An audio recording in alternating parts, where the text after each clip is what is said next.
అధ్యాయం 5 పాఠం 4 పన్నుల చరిత్ర మరియు కార్పొరేషన్ల శక్తి. మాకు స్కూల్లో రాబిన్ హుడ్ అతని మిత్ర బృందం కథ చెప్పినట్లు జ్ఞాపకం. మా స్కూల్ టీచర్ హాలీవుడ్ నటుడు కెవిన్ కాస్ట్నర్ తరహాలో అదొక రొమాంటిక్ హీరో యొక్క అద్భుతమైన కథ అని అనుకునేవాడు. అందులో హీరో డబ్బున్న వారిని దోచుకుని దానిని పేదలకి పంచి ఇస్తాడు. మా రిచ్ డాడ్ దృష్టిలో రాబిన్ హుడ్ నాయకుడు కాడు, ఆయన రాబిన్ హుడ్ మోసగాడు అనేవాడు. రాబిన్ హుడ్ తెరమరుగై ఎంతో కాలం అవుతుంది, కానీ అతని అనుచరులు ఇప్పుడు కూడా జీవిస్తూ ఉన్నారు. ఎన్నిసార్లు జనం దీనికోసం ధనికులు ఎందుకు డబ్బు చెల్లించరు, లేదా సంపన్నులు మరింత అధికంగా పన్నులు చెల్లించాలి, ఆ డబ్బును పేదలకు అందజేయాలి అనుకోవటం నేను వినలేదు. సంపన్నుల దగ్గర నుంచి ధనం తీసుకుని పేదలకు పంచిపెట్టాలన్న ఈ రాబిన్ హుడ్ భావన పేదలకు, మధ్యతరగతి జనానికి చాలా బాధ కలుగజేసింది.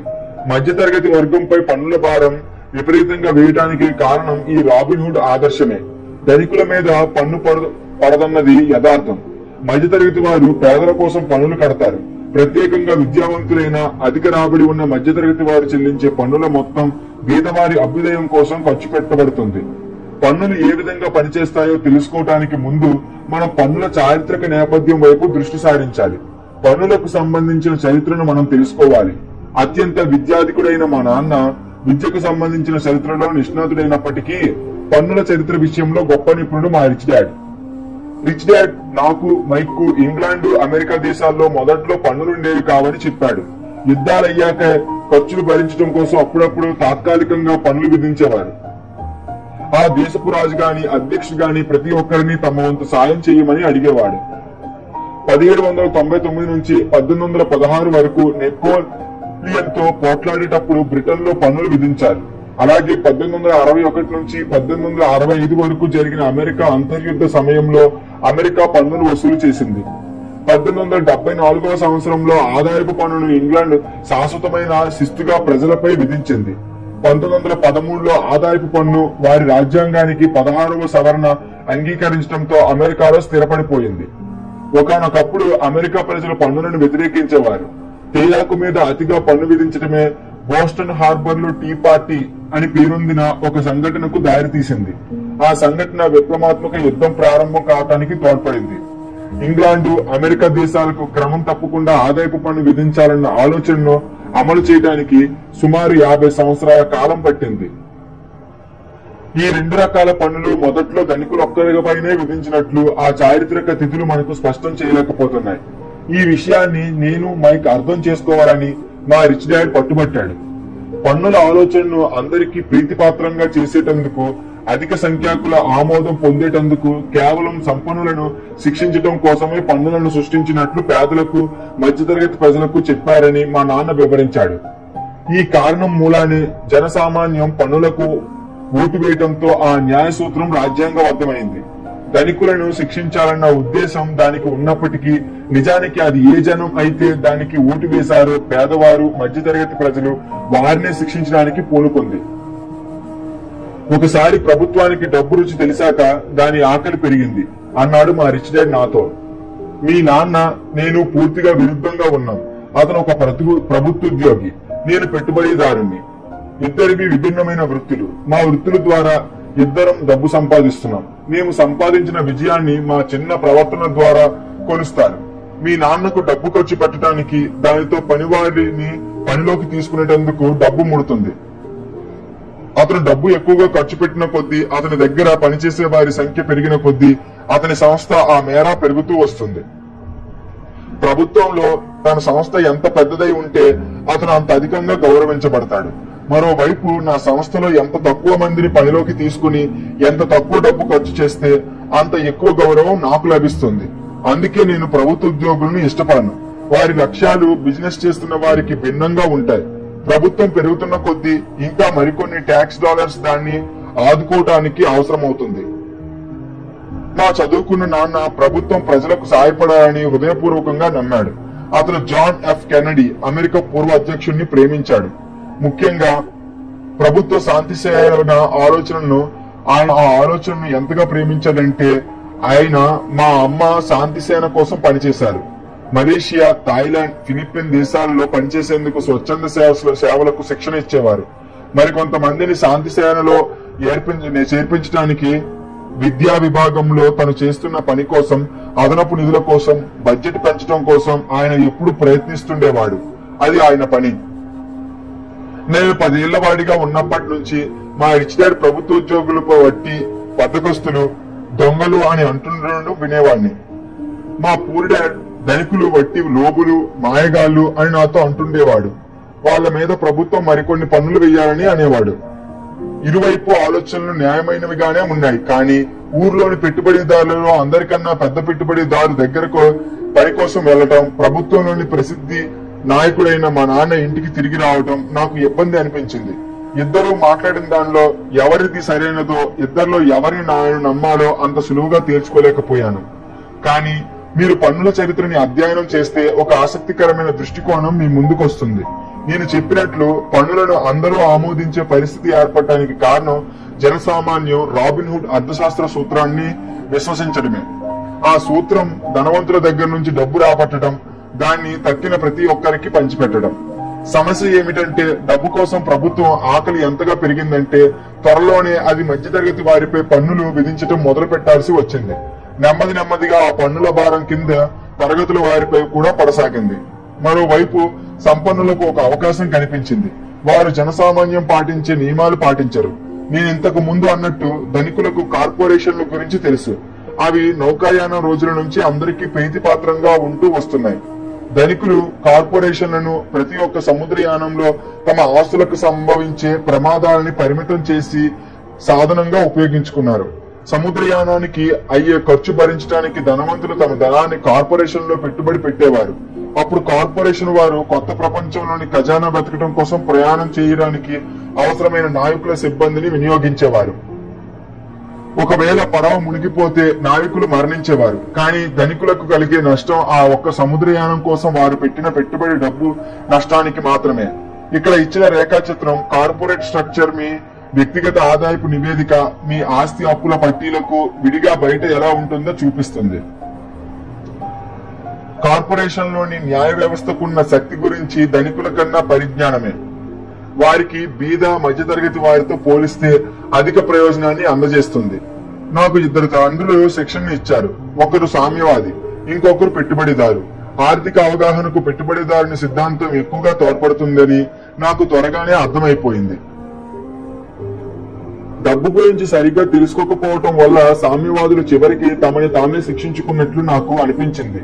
ధనికుల దగ్గర నుంచి వసూలు చెయ్యి అని అరిచే మందలు ఎన్ని ఉన్నా వారిని ఓడించడానికి దారుల్ని సంపన్నులు ఎప్పుడూ కొనుక్కుంటారు.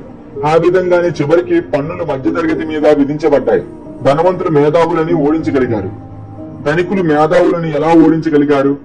ఒకసారి ధనికుల నుంచి వసూలు చెయ్యి పన్ను అమల్లోకి వచ్చాక ప్రభుత్వం ఖజానాలోకి ధన ప్రవాహం మొదలైంది.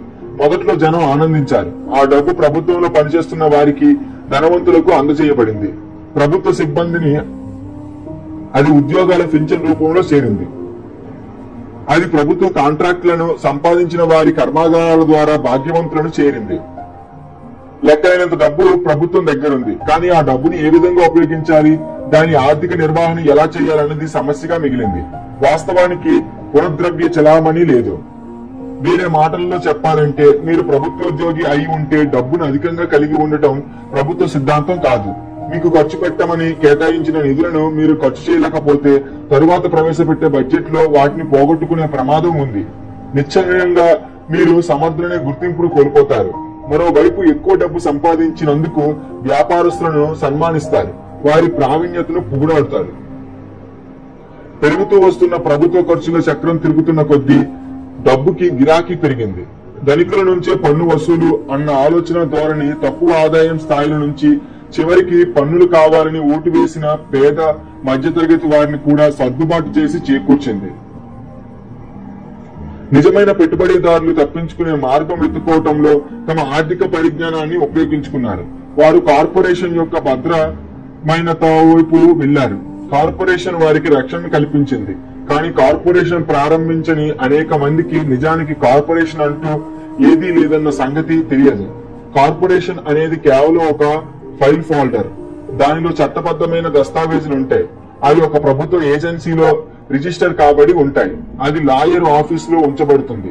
కార్పొరేషన్ పేరు రాయబడ్డ ఒక పెద్ద భవనం కాదది. కర్మాగారం కానే కాదు, అక్కడ పనివాళ్ల గుంపులు కూడా ఉండవు. కార్పొరేషన్ ఒక న్యాయసమ్మతమైన పత్రం మాత్రమే, ఆత్మలేని న్యాయ రూపం ధరించిన శరీరం. సంపన్నుల సంపద మరోసారి రక్షించబడింది. శాశ్వతంగా ఆదాయపు పన్ను విధించాలన్న బిల్లు ఆమోదం పొందిన వెంటనే మళ్లీ కార్పొరేషన్ను వాడుకోవటం జనసమ్మతమైంది. ఎందుకంటే ఒక కార్పొరేషన్ ఆదాయపు పన్ను వెల వ్యక్తిగత ఆదాయపు పన్ను వెల కన్నా తక్కువగా ఉంటుంది. అదే కాక ఇంతకు ముందే వివరించినట్లు కార్పొరేషన్ ద్వారా కొన్ని ఖర్చులను పన్ను కట్టడానికి ముందే పెట్టవచ్చు. ఉన్నవారు లేనివారు మధ్య ఈ యుద్ధం కొన్ని వందల సంవత్సరాలుగా కొనసాగుతుంది. అది ధనికుల నుంచి వసూలు అనే నిదానం చేసే మందికి ధనికులకి మధ్యన జరుగుతుంది. ఎప్పుడైనా ఎక్కడైనా పన్నులు విధించే న్యాయ సూత్రాలు అమలు చేసినప్పుడల్లా ఆ పోరాటం తలెత్తుతుంది. సమస్య ఏమిటంటే ఇందులో ఊడిపోతున్న జనం ఏమీ తెలియని అజ్ఞానులు. ప్రతిరోజు పొద్దున్నే టంచనులాగానే అతి శ్రద్ధగా పనిచేసుకుంటూ పన్నులు కడుతున్న వాళ్ళు, కానీ వాళ్ళు డబ్బు కోసం ధనికులు ఎలా ఆట ఆడుతారో తెలుసుకుంటే ఆ ఆటను అదే పద్ధతిలో వాళ్ళు ఆడగలరు. అప్పుడు వాళ్ళు కూడా ఆర్థిక స్వాతంత్రాన్ని పొందగలరు, ధనవంతులు కాగలరు.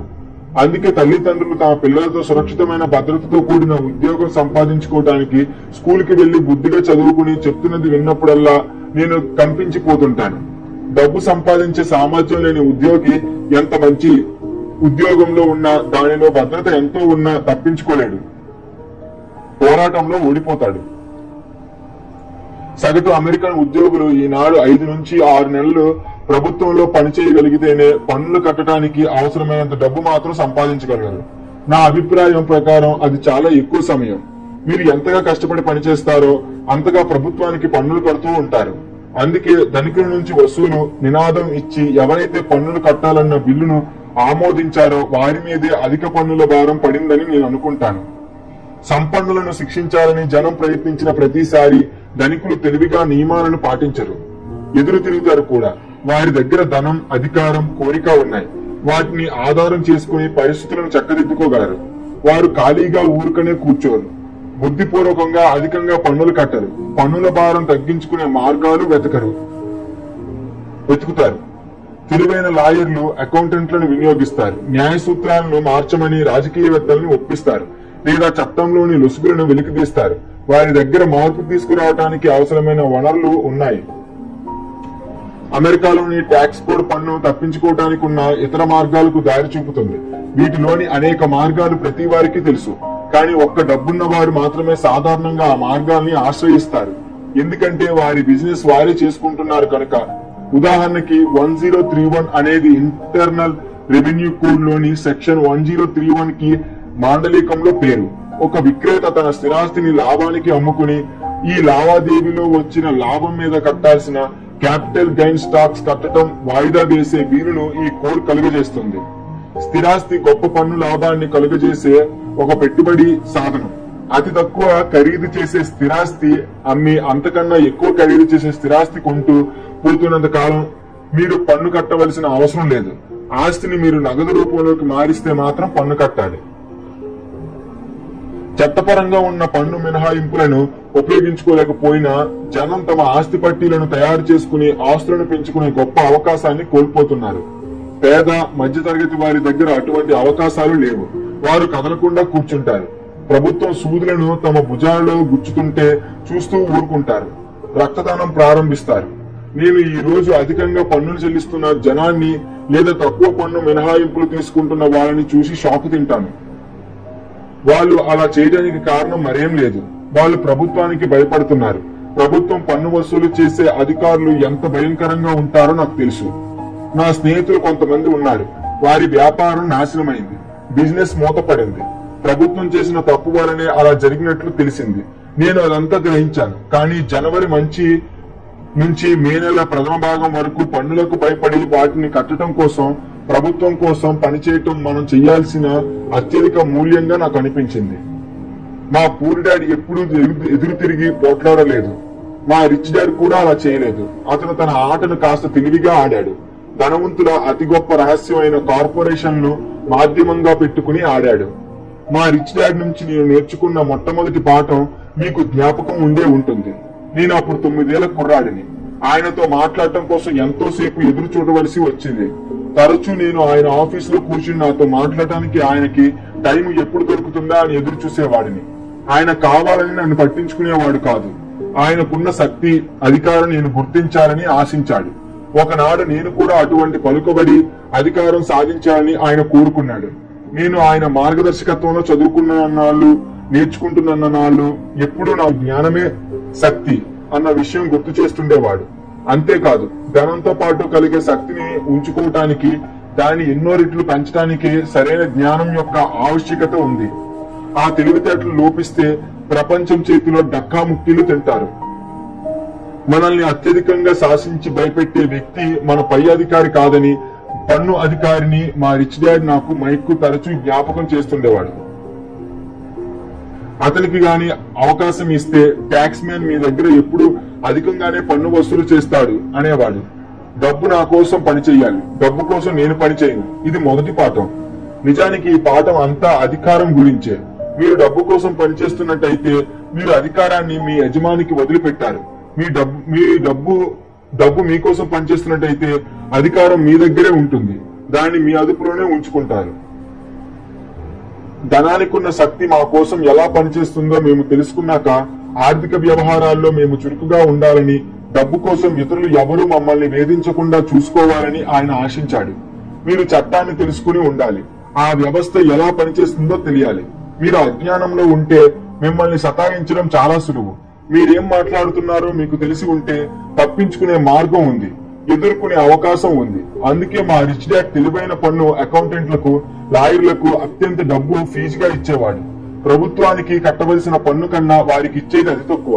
ఆయన నాకు బోధించిన అత్యుత్తమ పాఠం, నువ్వు స్మార్ట్ గా ఉండు, అప్పుడు నీ జోలికి ఎవరూ రారు అనేది. నా జీవితంలో చాలా వరకు దీనిని అనుసరించాను. ఆయనకి చట్టం తెలుసు, ఎందుకంటే ఆయన ఎప్పుడు చట్టబద్ధంగానే ప్రవర్తించేవాడు. ఆయనకి చట్టం తెలుసు, ఎందుకంటే దాన్ని తెలుసుకోకపోతే భారీ మూల్యం చెల్లించాలి. నువ్వే రైట్ అని నీకు తెలిస్తే నువ్వు దేనికి భయపడవు. ఏ సమస్యనైనా ధైర్యంగా ఎదుర్కొంటావు. చివరికి రాబిన్ హుడ్ ని అతని మిత్ర బృందాన్ని ఎదుర్కోవలసి వచ్చిన వెనుకాడము. మా చదువుకున్న నాన్న ఒక పెద్ద కార్పొరేషన్ లో ఒక మంచి ఉద్యోగాన్ని వెతుక్కోమని నన్ను ఎప్పుడు ప్రోత్సహించేవాడు. కార్పొరేట్ నిచ్చెన మెట్లు అంచెలంచెలుగా ఎక్కుతూ ఉన్న స్థాయికి చేరుకోవడంలోని గుణగణాలను ఆయన నాకు వర్ణించి చెప్పేవాడు. కార్పొరేట్ సంస్థ యాజమాని ఇచ్చే నెల జీతం మీద పూర్తిగా ఆధారపడితే పాలు పితుక్కో ఇచ్చే సాధు జంతువు ఆవులా నేను సిద్ధపడతానన్న విషయం ఆయనకు తెలియలేదు. మా రిచ్ డాడ్ తో మా నాన్న నాకు ఇచ్చిన సలహా చెప్పినప్పుడు ఆయనకి నవ్వు మాత్రం వచ్చింది. ఆ నిచ్చెననే నువ్వు ఎందుకు సొంతం చేసుకోవు అని మాత్రం అన్నాడు. నా చిన్నతనంలో నాకు సొంతంగా ఒక కార్పొరేషన్ ఉండాలని మా రిచ్ డాడ్ ఎందుకన్నాడో అర్థం కాలేదు.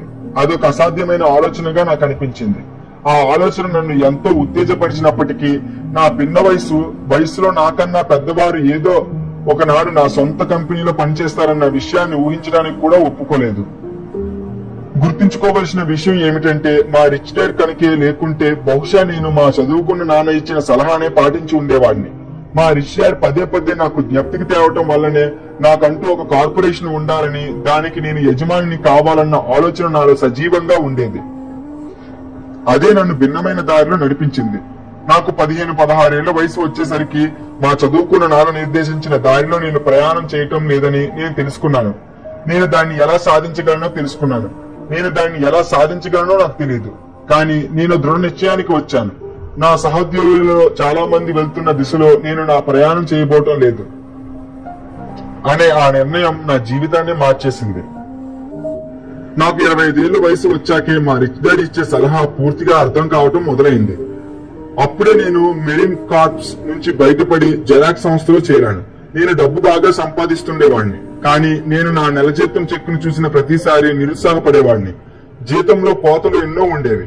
మరింత కష్టపడి నేను పనిచేసిన కొద్దీ కోతలు దానితో సమానంగా పెరిగేవి. మరికొంత విజయం నేను సాధించగానే నా పై అధికారులు నా పదోన్నతి గురించి, జీతం పెంపుదల గురించి మాట్లాడసాగారు. అది విని నేను ఎంతో ఉబ్బిపోయాను. కానీ మా రిచ్ డాడ్ నన్ను అడిగిన ప్రశ్నలు నాకు వినిపించసాగాయి. నువ్వు ఎవరి కోసం పనిచేస్తున్నావు? నువ్వు ఎవరిని ధనవంతులుగా చేస్తున్నావు? 1974లో జెరాక్స్ సంస్థలో ఉద్యోగిగా ఉంటున్నప్పుడే నేను నా మొట్టమొదటి కార్పొరేషన్ ప్రారంభించాను. నా బిజినెస్ నేను చేసుకునేవాడిని. నా ఆస్తుల పట్టీలో అప్పటికే కొన్ని ఆస్తులున్నాయి, కానీ నేను వాటిని మరింత పెంచాలన్న నిర్ణయం తీసుకున్నాను. ఎన్నో కోతలతో ఇచ్చే నా పేచెక్లను చూశాక మా రిచ్ డాడ్ చెప్పే సలహాలోని అంతరార్థం నాకు బోధపడింది. మా చదువుకున్న నాన్న ఇచ్చే సలహాను నేను అనుకరిస్తే నా భవిష్యత్తు ఎలా ఉంటుందో ఊహించగలిగాను. చాలా మంది యజమానులు తమ సిబ్బందికి వారి బిజినెస్ లో వారే చేసుకోవాలన్న సలహా ఇవ్వటం తమ వ్యాపారానికి నష్టం కలిగిస్తుందని భావిస్తారు. కొందరు వ్యక్తుల విషయంలో అలాగే జరగొచ్చని నేను నమ్ముతున్నాను, కానీ నా విషయంలో అలా జరగలేదు. ఒకసారి నా సొంత బిజినెస్ మీద నా ధ్యాస ఉంచాక, ఆస్తులను అభివృద్ధి చేయడం మొదలు పెట్టాక నేను మరింత మంచి ఉద్యోగిగా మారాను. నాకు ఇప్పుడు ఒక లక్ష్యం ఉంది. రియల్ ఎస్టేట్ లో పెట్టుబడి పెట్టేందుకు వీలైనంత డబ్బు సేకరించడానికి ఎంతో శ్రద్ధగా పనిచేసి కాస్త ముందుగానే ఆ రంగంలోకి అడుగు పెట్టాను.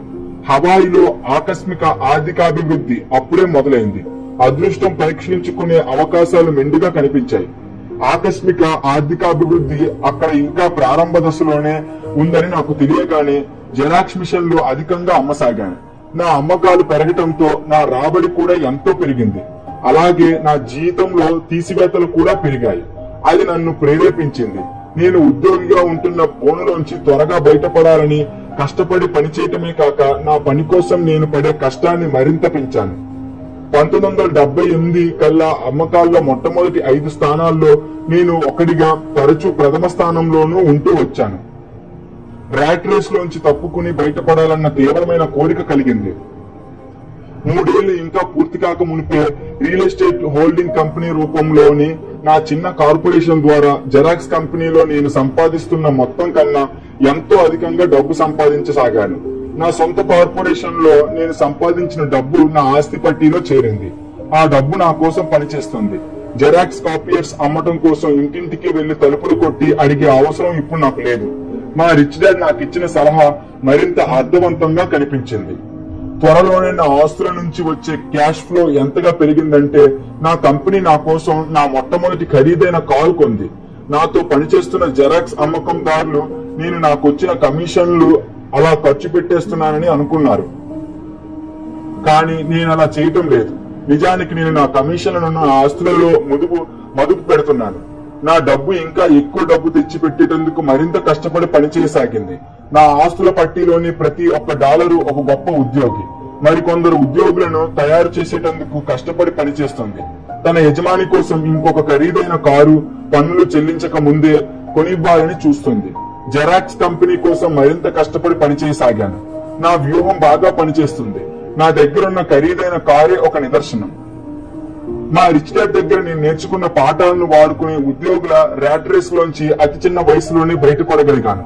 ఆ పాఠాల ద్వారా నేను నేర్చుకున్న ఆర్థిక విజ్ఞానం వల్ల అది సాధ్యమైంది. డబ్బుకు సంబంధించిన ఆ అవగాహనను నేను ఆర్థిక ఐక్యూ అని అంటుంటాను. అదే కనుక నాకు లేకపోతే నేను ఆర్థిక స్వాతంత్రాన్ని సాధించే మార్గం మరింత కష్టతరం అయి ఉండేది. నేను ఇప్పుడు వీటిని ఆర్థిక విషయాలపై సెమినార్లు ఏర్పాటు చేయడం ద్వారా ఇతరులకు నేర్పుతుంటాను. నాకు తెలిసిన విషయాలను వారితో పంచుకుంటాను.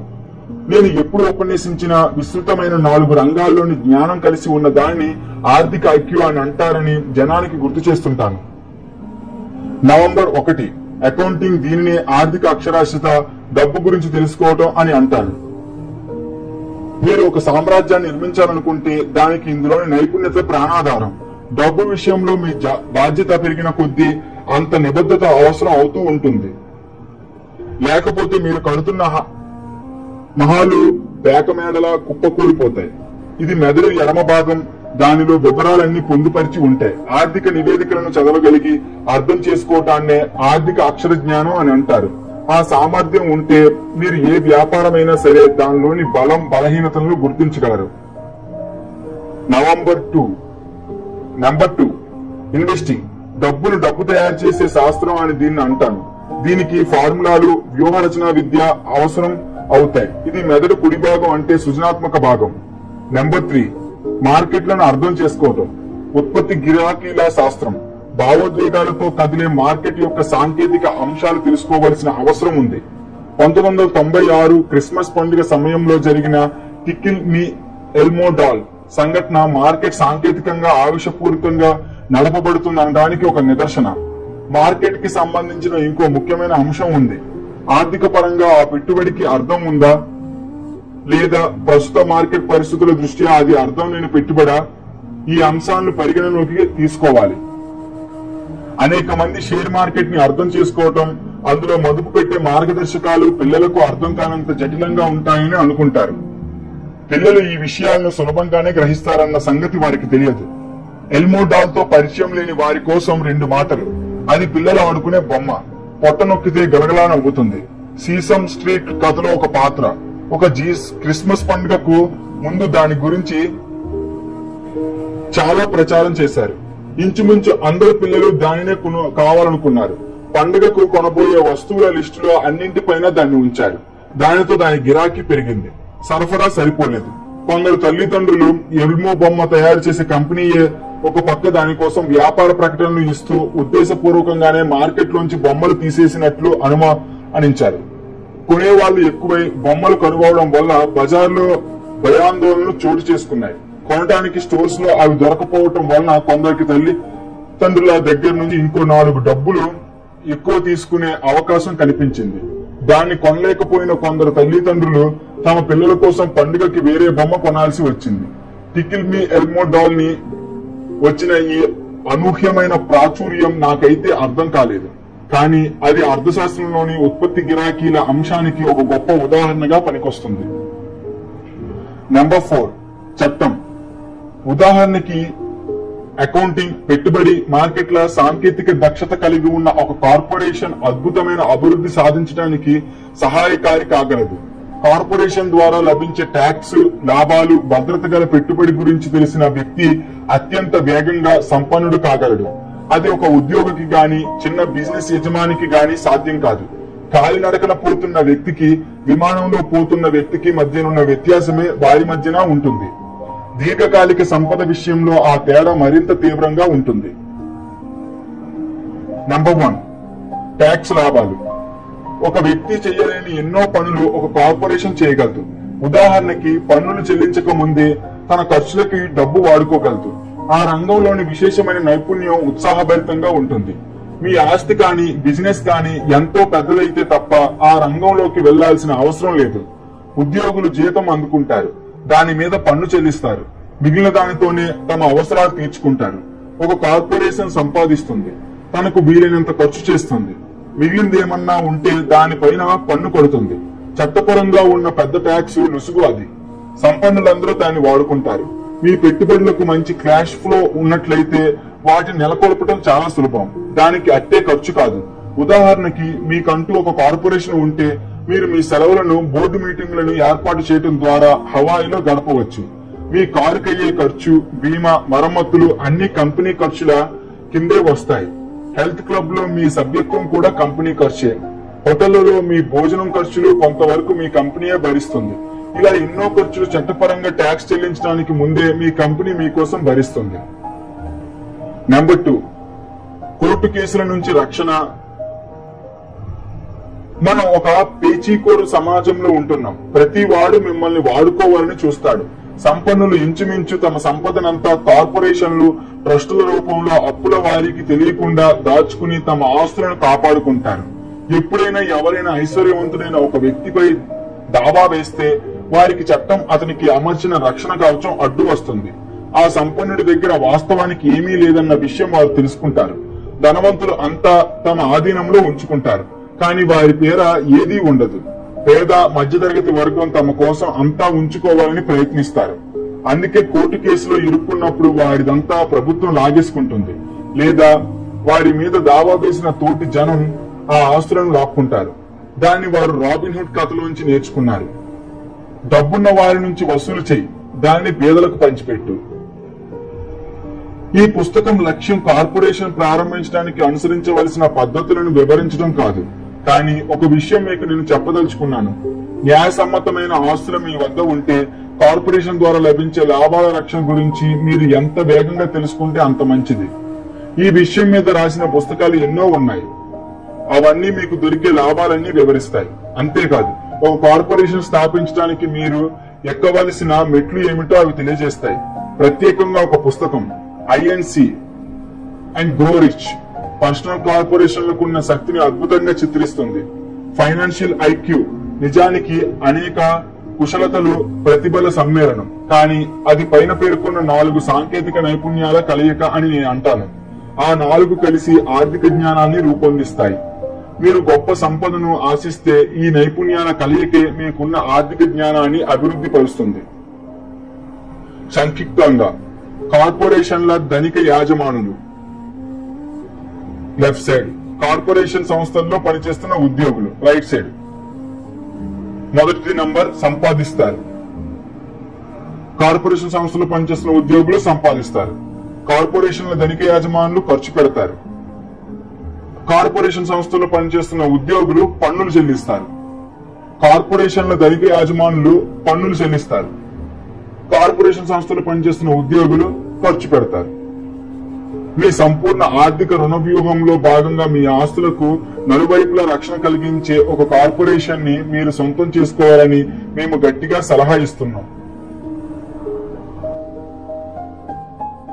So that's it friends. So ఇక్కడితో ఈ యొక్క లెసన్ అనేది కంప్లీట్ చేయడం జరిగింది.